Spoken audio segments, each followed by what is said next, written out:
ऐसे लोग हिम्मत नहीं करते, उनकी पूजा, जयंती, पुण्यतिथि, जय जयकार ये सब करेंगे। जैसे अभी जय श्री राम हम कहते हैं बड़े जोर से, कहना भी चाहिए, कोई बुरी बात नहीं, लेकिन श्री राम जैसा होना भी चाहिए ना। लेकिन हम सोचते हैं कि वो तो भगवान थे। अरे भाई, भरत जैसे भाई पर प्रेम करना श्री राम ही करे, हम तो नहीं कर सकते। ये सामान्य व्यक्ति की प्रतिक्रिया रहती है। इसलिए उनके तेज में उजागर हुई राह पर चलने की हिम्मत देने वाले ये लोग होते हैं, जो हमारे जैसे ही होते हैं दिखने में। लोगों में वो अलौकिक नहीं बनते, किसी प्रकार की अपेक्षा नहीं रखते, अपना काम करते हैं, चुपचाप करते रहते हैं। स्वामी विवेकानंद ने एक बार कहा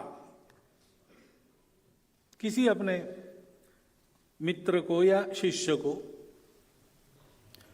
कि रे, तुम्हारे यीशु, बुद्ध और कृष्ण से 1000 गुना अधिक तेजस्वी लोग इस दुनिया में आए, चुपचाप अपना काम करके चले गए, किसी को खबर नहीं लगी। ऐसे गुप्त योगी होते हैं। ऐसे गुप्त योगियों को ढूंढ ढूंढ के आपके सामने लाने वाले ईश्वर संत फाउंडेशन का वास्तव में अभिनंदन है, हृदय से अभिनंदन। क्योंकि आज हमको चलने की जरूरत है। 75 वर्ष का उल्लेख हुआ। इन 75 वर्षों में जितना चलना चाहिए था, आगे बढ़ना चाहिए था, उतना हम नहीं बढ़े। बढ़ जाएंगे, वो कोई चिंता की बात नहीं है। लेकिन वहां तक देश को ले जाने का जो रास्ता है, उस पर चलेंगे तो चलेंगे ही नहीं। चले नहीं इसलिए नहीं बढ़े। वो एक सुभाषित है, योजनानां सहस्रोपि शनैर गच्छेत पिपीलिका। सहस्र योजन भी छोटी चींटी अपने पैरों से धीरे धीरे चल के निकल जाती है।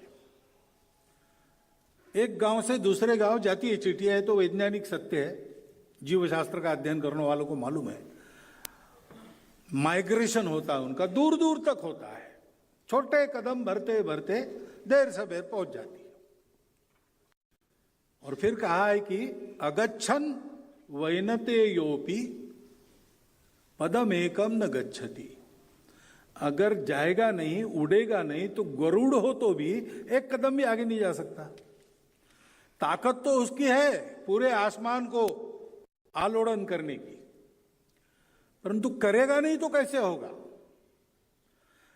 इसलिए आदर्शों के प्रकाश में हमको रास्ता पता है, उदाहरणों के प्रकाश में उस रास्ते पर कदम से कदम मिलाकर चलने की हिम्मत जगाने वाले आज के ये जो सारे हमारे उत्सव मूर्ति है, उनको मैं विनम्र प्रणाम करता हूं। और उनकी अनुमति से, क्योंकि आपने मुझे यहां खड़ा किया है, काम दिया है, सेवा वगैरह तो करता नहीं, एक आध कार्यक्रम में थोड़ा बोलने को कहा तो बोलता भी नहीं, ऐसा मेरी बदनामी न हो, इसलिए मैं कुछ बातें आपके सामने रखता हूं। आज के कार्यक्रम से ही संबंधित है। स्वर्गीय श्री खैराती लाल जी शर्मा ने अपने परिवार पर अपने स्वयं की कृति से और अपने बहुत स्नेहमय परामर्श से जो प्रभाव डाला, जो लीक बनाई, उस पर उस परिवार की आज की पीढ़ी भी चल रही है। ये बात हमारे ध्यान में आ गई।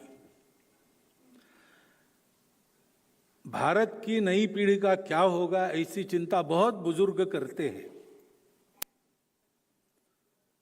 लेकिन वो चिंता करने का कारण नहीं। वो कैसे होंगे, क्या होंगे, ये सब बुजुर्गों के हाथ में है। और बाकी कुछ भी हो, परिस्थिति में कई प्रकार के प्रभाव है, अच्छे भी है, खराब भी है। जीवन का तरीका जो है वो कुछ बातें अच्छा करता है, कुछ बातें खराब करता है। ये हो तो भी अगर अपने परिवार को हमने ठीक से संभाल लिया, केवल आर्थिक दृष्टि से नहीं, परिवार का वातावरण हमने ठीक रखा, अपने आचरण से अपने घर के सब लोगों के साथ आत्मीय संवाद के आधार पर उनको सिखाते समझाते चले गए, तो देश की कोई भी पीढ़ी कभी भी भटक नहीं सकती। और मेरा तो अनुभव है, आज की युवा पीढ़ी में इतना बल है कि इसके अभाव में भी थोड़ा देर से सही, लेकिन वो अपना सही रास्ता ढूंढ लेते हैं और देश की सेवा में भी लग जाते हैं। पहली तो इस कार्यक्रम से ले जाने की बात हमारे लिए ये है। दूसरा, कई बार लोग कहते हैं कि हम तो खूब बहुत कुछ करना चाहते हैं, लेकिन हमको कुछ चाहिए तब कर सकेंगे ना। तो अनंतवासी राम सुखदास जी महाराज एक बार दिल्ली में आए, मुंबई में आए थे, चुनाव का समय था उस समय। तो एक सज्जन गए और उनको कहा कि आपके परिचय बहुत है और मैं समाज की सेवा करना चाहता हूँ। सेवा के लिए अगर मुझे टिकट मिला और मैं चुन के आ गया तो सेवा करना आसान होगा। और बात तो सही है, आसान तो हो ही सकता है। और इसलिए उन्होंने कहा कि मुझे एक अथॉरिटी मिलेगी, साधन भी मिलेंगे, तो मैं अधिक सेवा कर सकूंगा, आप थोड़ा फोन करके बोल दीजिए।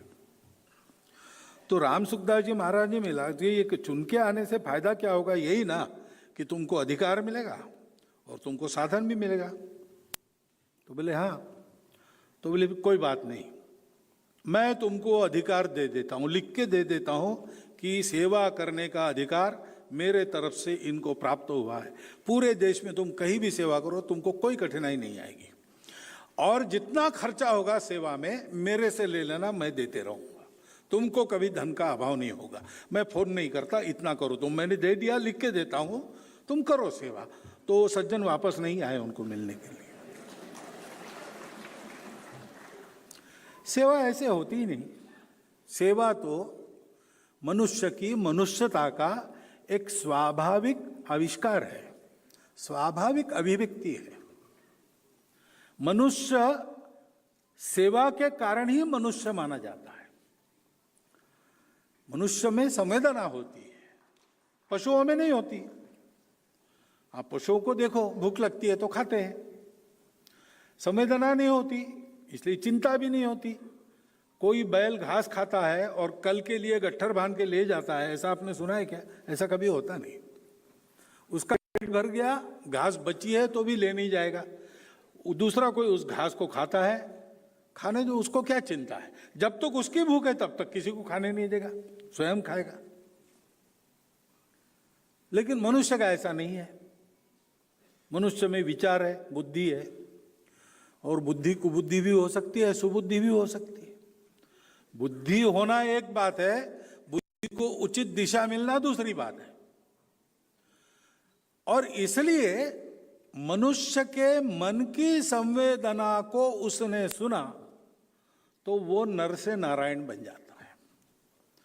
मनुष्य ने अगर मन के अहंकार को चुना तो वो नर का नराधम हो जाता है।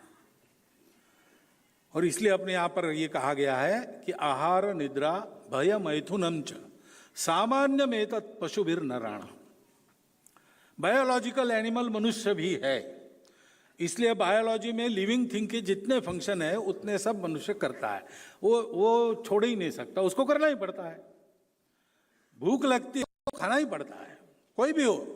पहुंचे हुए महात्माओं को भी कुछ तो आहार प्राप्त करना पड़ता है। हाँ, हम सामान्य मनुष्य ये भौतिक अन्न से प्राप्त करते हैं, वो सीधा वैश्विक ऊर्जा को प्राप्त करते हैं। लेकिन बिना ऊर्जा के कोई काम नहीं चलता। ऊर्जा के स्रोतों का उपयोग मनुष्य अपने आहार के लिए करता ही है। ऐसे सारी बातें मनुष्य को करनी पड़ती। परंतु कहा है कि धर्मो ही तेषाम अधिको विशेषो धर्मो विहीन पशुभिः समान। तो मनुष्य की विशेषता क्या है?